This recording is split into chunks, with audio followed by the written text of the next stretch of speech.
सनातन। सावधान जयचंद्रो, तुम्हारी दोगली राजनीति सनातन को मिटा नहीं सकती। वोट और सत्ता के भिखारियों, तुम्हारे सामने तुम्हारे आराध्य का अपमान होता रहा।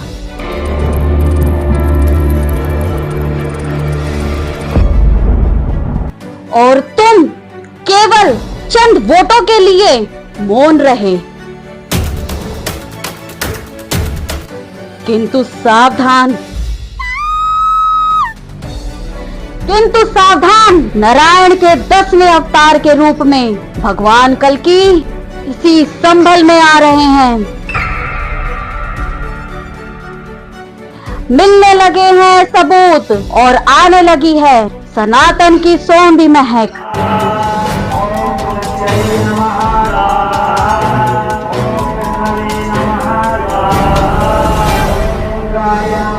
जमीन फाड़कर मंदिर देवता प्रकट होने लगे हैं।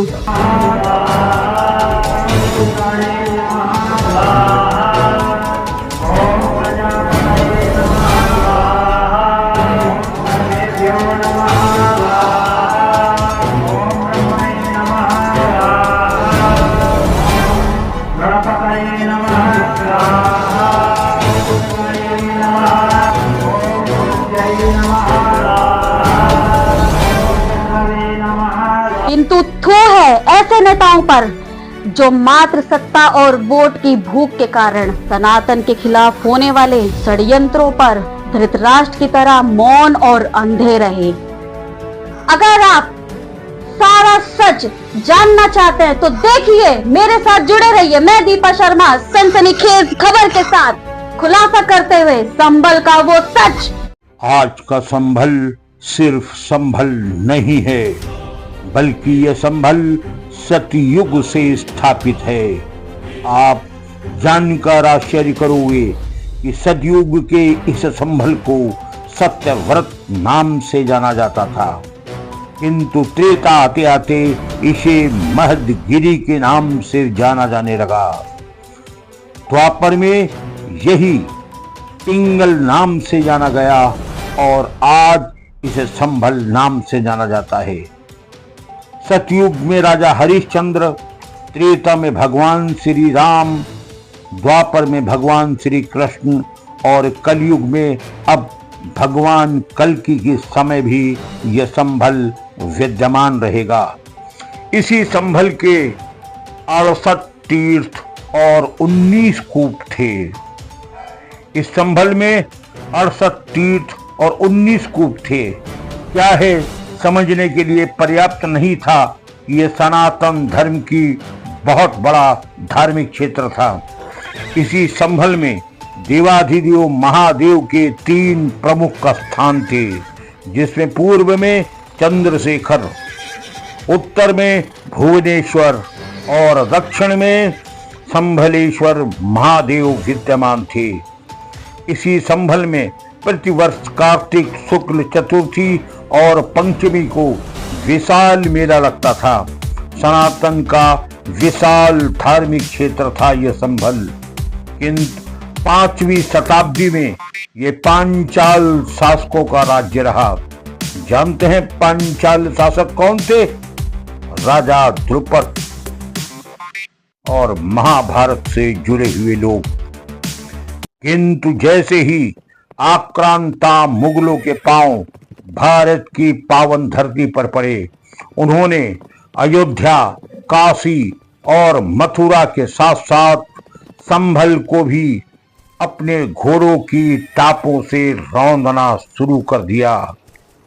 सबसे पहले सबसे प्राचीन हरिहर मंदिर को निशाना बनाया गया, जहां कलयुग में भगवान श्री हरि विष्णु का 10वां अवतार कल्कि के रूप में होना है। कहते हैं इस हरिहर मंदिर को ध्वंस करके बाबर ने वहां बाबरी मस्जिद बना दी, जिसे अब शाही मस्जिद कहा जाता है। आक्रांता बाबर ने सब कुछ तहस नहस कर दिया था। बाद में बाबर ने अपने पुत्र हुमायूं को यहाँ का गवर्नर बना दिया हुमायूं ने अपने बेटे अकबर को यह राज्य सौंपा और फिर अकबर ने अपने पुत्र शाहजहां को संभल सौंप दिया। यानी बाबर से लेकर शाहजहां तक ये एक के बाद एक के हाथों में जाता रहा। यही संभल वीर सपूत राजा पृथ्वीराज चौहान की राजधानी भी रहा। परंतु इसे दुर्भाग्य ही कहा जाएगा कि एक तरफ जहां मुगलों ने इसे ध्वंस किया, वहीं आजादी के बाद भी यह क्रम निरंतर जारी रहा।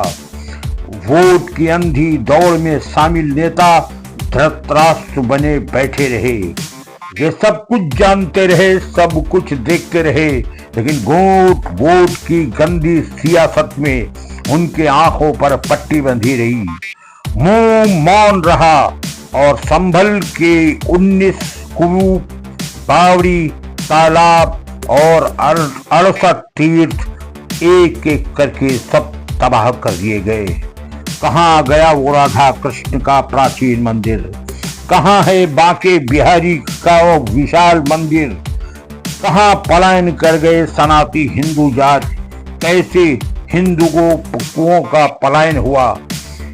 किसी के पास कोई जवाब नहीं है। हाँ है तो नेताओं की मातम पोशी, सीना कूट कूट कर वे रो रहे हैं।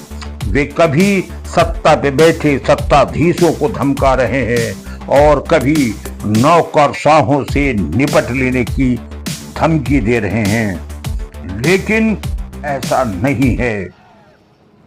आक्रांताओं और नेताओं के षड्यंत्र से संभल की संस्कृति, संस्कार, सभ्यता और सनातन को मिटाने का दुस्साहस तो किया गया, किंतु श्री रामचरितमानस में गोस्वामी तुलसीदास ने साफ साफ कहा है, जब जब होए धर्म की हानि, बाढ़ें अधम असुर अभिमानी, तब तब प्रभु धरु मनुज शरीरा, हरहि कृपा निधि भक्तन पीरा। और गीता में भगवान श्री कृष्ण ने कहा है, यदा यदा ही धर्मस्य ग्लानिर्भवति भारत, अभ्युत्थानम अधर्मस्य तदात्मानाय सृजाम्यहम्, पवित्राणाय साधूनां विनाशाय च दुष्टकृताम्, धर्म संस्थापनार्थाय संभवानि युगे युगे। यानी जब जब धरती पर पाप बढ़ेगा, मैं आऊंगा, जरूर आऊंगा। अगर आप सच देखना चाहते हैं, सुनना चाहते हैं, जानना चाहते हैं, तो अभी और इसी वक्त कमेंट टुडे चैनल को सब्सक्राइब करें। कमेंट टुडे चैनल केवल सच और सच और सच ही दिखाता है।